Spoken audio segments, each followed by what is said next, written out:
바이든 당선인은 우리에겐 오바마 대통령 시절 부통령으로 많이 알려졌죠. 36년이나 상원 의원을 지낸 경륜이 큰 강점인데요. 젊은 시절 교통사고로 아내와 딸을 잃고 5년 전엔 첫째 아들도 병으로 떠나보내는 아픔을 겪었습니다. 한반도 문제에 대해선 비교적 해박한 것으로 알려졌습니다. 바이든은 어떤 사람인지 이남호 기자가 알려드립니다. 조 바이든은 1942년생으로 올해 77살, 역대 최고령 당선자입니다. 어렸을 때부터 존 F 케네디를 동경했다는 바이든은 29의 젊은 나이에 델라웨어주 연방 상원의원에 선출됐습니다. 그러나 당선 직후 아내와 어린 딸을 교통사고로 잃었고 사고에서 살아남은 첫째 아들은 5년 전 병으로 세상을 떠났습니다. 가족을 잃은 슬픔을 견딘 바이든은 선거 기간 코로나로 사랑하는 사람들을 보낸 미국인들을 위로했습니다. I know how mean and cruel and unfair life can be sometimes.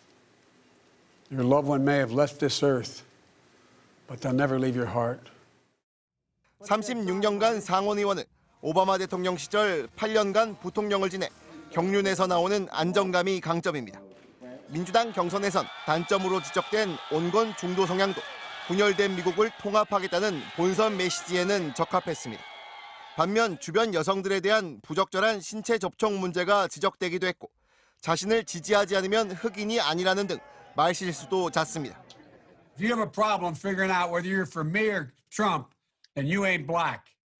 그러나 코로나 환자가 연일 최고치를 경신하는 가운데 트럼프 대통령의 방역 실패를 부각하면서 지지율이 크게 올랐습니다.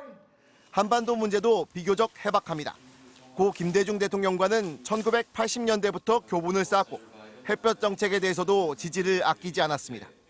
또 70년대 미국에서 사업가로 활동했던 박지원 국정원장과도 50년 가까이 관계를 이어온 걸로 알려졌습니다. I think it's serious. I think it's a very positive move, and we'll see whether or not the North Koreans really wish to deal. 미국 역사상 첫 여성 부통령이자 흑인 부통령이 된 카멀라 해리스 당선자에게도 관심이 모이고 있습니다. 어머니가 인도계라 첫 아시아계 부통령이기도 한 해리스는 샌프란시스코 검사장, 캘리포니아 주 법무장관을 거쳐 지난 2017년 상원의원에 선출되며 여러 차례 유리천장을 깨왔습니다. 56살의 해리스는 자신은 첫 여성 부통령이 되겠지만 마지막은 아닐 것이라며 성별과 관계없이 꿈을 꿀 수 있는 나라를 만들겠다고 선언했습니다. MBC 뉴스 이남호입니다.